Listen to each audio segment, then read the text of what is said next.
అనేటువంటి ఆ కంపెనీ ఉందో దాన్ని ముగించాలని అందరూ టార్గెట్ ఉంది.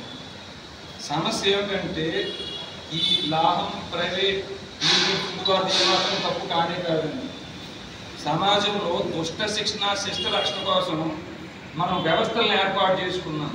కోర్టులు, పోలీస్ స్టేషన్లు, ఎంఆర్ఓ ఆఫీసులు, కలెక్టరేట్లు, రకరకాల వ్యవస్థలను ఏర్పాటు చేసుకుని ఆ వ్యవస్థల్లో మనం జీతకాలను పెట్టుకున్నామండి. which called public servants under section 21 IPC, which act has been enacted as BNSS. అయితే ఈ జీతకాలు ఏం చేస్తున్నారంటే ఆ కాలం ఈ కాలం వరకు యజమానులు వారు, అంటే మనం వారికి యజమానులు, వీళ్ళ మాస్టర్స్ ఉంటారు. బట్ వాళ్ళు ఏం చేస్తారు, వాళ్ళు మాస్టర్స్ లాగా, వారు యజమానులాగా ప్రవర్తిస్తున్నారండి.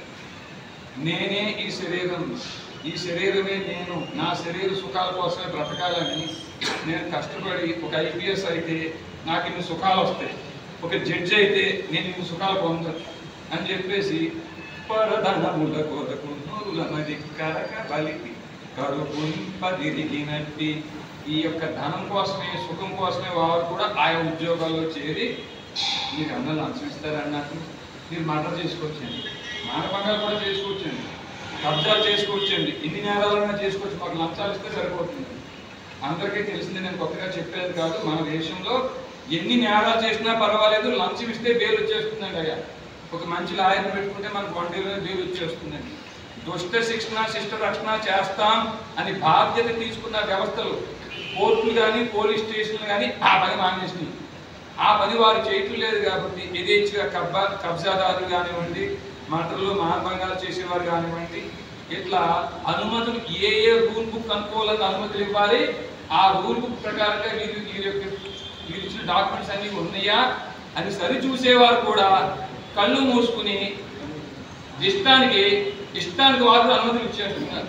ఒకవేళ మీరు ఎవరైనా కోర్టుకు వెళ్ళినా, ఏమండి పలానా క్లాస్ డీవియేట్ అయ్యి మీరు అనుమతులు ఇచ్చారు అని మీరు కోర్టుకు వెళ్ళినా అది తేలడం కోసం మనకు 40-50 సంవత్సరాలు టైం పడుతుందండి. ఇప్పుడు నీ ఆస్తి మీ నేనే, ఈ డాక్యుమెంట్స్ అన్ని నాది, అది నాది, నాకు ఇష్టం కాదు, తప్పు డాక్యుమెంట్ నేనే సృష్టించి మీ మీద కేసేసేస్తానని. ఇండియన్ ఎవిడెన్స్ యాక్ట్ సెక్షన్ 45 ఉన్నా సరే వేరే రాఘవరెడ్డి కేసు తప్పుడు కేసు, నా దగ్గర డాక్యుమెంట్ ఒరిజినల్ అని మీరు నిరూపించడం కోసం మీకు 40 సంవత్సరాలు టైం పడుతుంది. కంటెస్ట్ చేస్తే ఇది మన వ్యవస్థ అండి. కాబట్టి అయ్యా ఇక్కడ తప్పు ఎవరిదండి, ఈ లాహం ప్రైవేట్ లిమిటెడ్ వారు కానీ మిగతా నేరస్తులు కానీ కాదు. ఇక్కడ నేరం ఎవరిదంటే జ్యుడిషియరీ, పోలీస్ వ్యవస్థ. ఇక్కడ ఎవరైనా ఇంటెలిజెన్స్ వారు ఉంటే రాసుకోండి. సెంట్రల్ ఇంటెలిజెన్స్ కి, స్టేట్ ఇంటెలిజెన్స్ కూడా మేము నోటీస్ పంపించాం. 340 CRPC 195 1Bని న్యాయమూర్తులు ప్రయోగించి దుష్ట శిక్షణ శిష్ట రక్షణ చేయకపోయినా కేంద్ర రాష్ట్ర ప్రభుత్వాలు 197 CRPC ఆర్టికల్ 124 సబ్క్లాస్ ప్రయోగించి ఈ న్యాయమూర్తుల్ని తొలగించిన కారణంగా దుష్టులు పేరుపోయి స్వేచ్ఛగా నేరాలు చేస్తున్నారు. కాబట్టి రామరాజ్యాన్ని ఏర్పాటు చేస్తున్నాం. భగవద్గీత 4వ అధ్యాయంలో 7-8 శ్లోకాల ప్రకారంగా, 18వ అధ్యాయంలో 17-43 శ్లోకాల ప్రకారంగా రామరాజ్యాన్ని కాన్స్టిట్యూట్ చేసాం, సైన్యాన్ని ఏర్పాటు చేసుకుంటున్నాం అని పబ్లిక్ గా నోటిఫికేషన్ ఇచ్చే ముందే సెంట్రల్ అండ్ స్టేట్ ఇంటెలిజెన్స్ వారికి నోటీస్ ఇచ్చి ఆ పని మొదలు పెట్టామండి. అయ్యా ఇప్పుడు నా విన్నపం ఏమిటంటే, ఒకవేళ మనం ఏమైనా చెయ్యాలి అని అంటే ఈ లాహం ఫుడ్ ప్రైవేట్ లిమిటెడ్ వారిని కాకుండా వీరికి ఎలాంటి ఏ రూల్ బుక్ అనుసరించి వీరికి నియమ నిబంధనలు ప్రకారంగా వీరు సబ్మిట్ చేయాలో ఆ డాక్యుమెంట్లు ఆ వసతులు అన్ని ఇవ్వకుండానే ఎవరెవరైతే అనుమతులు ఇచ్చారో ఆ వ్యవస్థల్ని, దానికి కారణమైన మూలవారందరినీ మనం చట్టబద్ధంగా కొడితే ఈ లాహం ఫుడ్ ప్రైవేట్ లిమిట్స్ మాత్రం కాదు, ఇట్లాంటివన్నీ కూడా మోపడిపోతాయండి. ఇది ఒక తణుకు బాగా కష్టంగా మీరు భావించొద్దండి. ఇది భారతదేశంలో ఉన్న ప్రతి ప్రదేశంలో ఉన్నటువంటి కష్టం అండి ఇది. మన గోశాల శ్రీనివాస్ గారు నా దృష్టికి తీసుకొచ్చినప్పుడు నేను చెప్పిన, అయ్యా మరి కలెక్టర్ దాకా కూడా మీరు మొదలుపెట్టుకున్నారన్నారు, కలెక్టర్ గారు ఏం చర్య తీసుకున్నారంటే ఆవిడ కూడా ఏం చర్య తీసుకోలేదా అన్నారు. అప్పుడు ఈ తప్పు కలెక్టర్ గారిది కదా. ఈ కలెక్టర్ గారి మీద 43 CRPC ప్రయోగించి ఆవిడ్నే అరెస్ట్ చేద్దాం. ఈ 43 CRPC అనేది లాస్ట్ టైం సబ్ ఇన్స్పెక్టర్ గారు చెప్పారు నాకు ఫోన్లో. ఆయనకి ఏ మాత్రం అవగాహన లేదు. నా మీద 176 కేసులు పైన రేప్ కేసులతో సహా పెట్టిన లాయర్ని పెట్టుకోకుండా నేనే వాదించి గెలిచానండి. సుప్రీంకోర్టులో వాదించుకున్నా, హైకోర్టులో వాదించుకున్నా, లాయర్ని పెట్టుకోకుండా. ఆ సిఐ గారికి భీమవరం సిఐ గారికి ఏమాత్రం అవగాహన లేకుండా 154 సిఆర్పిసి గురించి 43 సిఆర్పిసి గురించి నాకు బోధిస్తున్నాడు అండి. ఆయనకు అవగాహన లేదు. కాగ్నిజబుల్ అఫెన్స్ అయినా నాన్ కాగ్నిజబుల్ అఫెన్స్ అయినా, విచారించదగిన నేరం చేసినా విచారించదగిన నేరం చేసినా, అతను కలెక్టర్ అయినా సీఎం అయినా పిఎం అయినా చీఫ్ సెక్రటరీ ఎవరైనా సుప్రీంకోర్టు ప్రధాన న్యాయమూర్తి అయినా సరే, ఒక్కసారి మనం 43 సిఆర్పిసి ప్రయోగించి కస్టడీలోకి తీసుకున్న తర్వాత ఆ concern station house officer cognizable offence అయితే బెయిల్ ఇవ్వకుండా జైల్లో పెట్టాలి, రిమాండ్కి పంపించాలి, మ్యాజిస్ట్రేట్ నిలబెట్టాలి. అది కానీ నాన్ కాగ్నిజబుల్ అఫెన్స్ అయితే అయ్యో చాలా చిన్న నేరం అనేది మేము బెయిల్ ఇస్తున్నాం అనేవచ్చు. మేము చట్ట ప్రకారంగానే కలెక్టర్ గారి దగ్గరికి వెళ్ళి పాపం చెల్లెళ్ళు అందరూ వచ్చారు, వారి బాధ మొరపెట్టుకున్నారు, ఆవిడ చిరునవ్వుతో నేను ప్రయత్నం చేస్తానంటే, లేదా మీరు ప్రయత్నం చేయటం ఏంటి, దీని అంతటికి కారకులే మీరు. మీ కింద ఇన్ని డిపార్ట్మెంట్లోని ఇన్ని ఉల్లంఘించి వారు ఈ పంచాయతీ పర్మిషన్ లేకుండానే వారు అక్కడ అక్రమంగా వ్యాపారం చేస్తుంటే కారకులు మీరే. కాబట్టి 43 సిఆర్పిసి పాత చట్టం, కొత్త చట్టం 40 బిఎన్ఎస్ఎస్ ప్రకారంగా మిమ్మల్ని అదుపులోకి తీసుకుంటున్నాం. This is arrest warrant under section 40 BNSS 2 అని చెప్పేసి ఆవిడ చేతిలోనే పెట్టి అదుపులోకి తీసుకుని పోలీసులు ఫోన్ చేస్తే, ఇంకా ఆయన ఏదో ఆఖరి ఫోన్ చేసి అనుకున్నారో ఏమో, అక్కడే ఉండి వస్తున్నానండి. కలెక్టర్ గారిని అదుపులో తీసుకున్న మాకు సిఐ భయపడతామండి. అయ్యా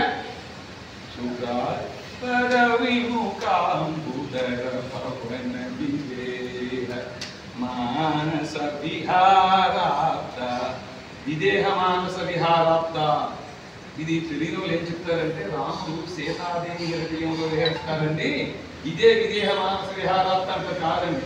విదేహ అంటే ఈ దేహం నేను కాదు అని భావించేవారట. ఈ శరీరమే నేను కాదనుకున్నప్పుడు నువ్వు సిఐ అయితే ఏంటి, నువ్వు పిఎం అయితే మాకేంటి, వరిస్తే భయపడతామా?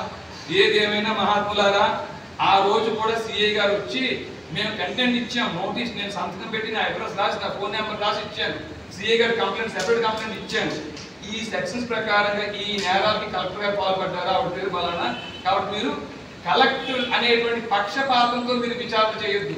ఒక జైలు దొంగని ఎవరండి, ఒక సాధారణ నేరస్తుని ఏ రకంగా మీరు విచారిస్తారో, ఏ రకంగా కేసు నమోదిస్తారో ఆ రకంగానే ఆవిని విచారించడం తప్ప దీనికి మనకు అనేక తీర్పులు ఉన్నాయి. లలిత్ కుమారి వర్సెస్ యూపీ గవర్నమెంట్ ఇలాంటి తీర్పులన్నీ కూడా వారికి చెప్పాము, వీరందరూ చెప్పే ప్రయత్నం చేసాం. కానీ ఏముందండి, బుల్డోజ్ ఏంటండి, బుల్డోజ్ వెనకాల ఎవరి పెద్దల ప్రమేయం ఉందో ఏమో తెలియదు. కానీ చిన్న చివరి విన్నపం 2 నిమిషాల్లో ముగించేస్తాను నేను. ఎక్కడ ఏ నేరం జరిగినా నేరస్తుల్ని మనం వదిలేసి, మర్డర్ చేసినా, మానభంగం చేసినా, కబ్జాలు చేసినా, ఇలాంటి ఫ్యాక్టరీలు పెట్టిన నేరస్తులను కాసేపు పక్కన పెట్టి మేము జీతకాలుగా పెట్టుకుని ఈ వ్యవస్థలో ఉండి మీరేం చేస్తున్నారు, జిల్లా కలెక్టర్గా మీరేం చేస్తున్నారు, జిల్లా ఎస్పీగా మీరేం చేస్తున్నారు, జిల్లా డిస్ట్రిక్ట్ జడ్జిగా మీరేం చేస్తున్నారు అని చెప్పేసి ముందు ఆ వ్యవస్థలను మనం కొడితే వీరికి భయం వస్తుందండి. మనం వ్యవస్థలను వదిలేసి వీరి వెంబడి పడితే ఆ వ్యవస్థలు మళ్ళీ తిరిగి రక్షణ కవచంగా ఉంటారు వాళ్ళయ్యా. కాబట్టి ఈ వ్యవస్థను కొట్టడానికి చట్ట ప్రకారంగా మనకి అన్ని అవకాశాలు 43 సిఆర్పిసి పాత చట్టంలో ఉంది, కొత్త చట్టంలో 40 బిఎన్ఎస్ లో ఉంది. ఇది కాకుండా మనకి ఆర్టికల్ 361లో రాజప్రముఖ అనే అస్త్రం ఉందండి. ఇప్పటికి president, governors and Rajapramukhas shall not answerable to any courts while discharging their official duties. President కానీ, గవర్నర్ కానీ, రాజప్రముఖులు కానీ అధికార విధుల్లో భాగంగా ఏ తప్పు చేసినా అది నేరం కాదు, కోర్టులు పిలవచాలు అని ఆర్టికల్ 361 చెబుతుంది. మనకి ప్రెసిడెంట్ ఎవరో తెలుసు, గవర్నర్స్ ఎవరో తెలుసు, కానీ రాజప్రముఖ అంటే ఎవరు? ఇప్పుడు దాకా ఎవరన్నా క్లైమ్ చేసుకున్నారా?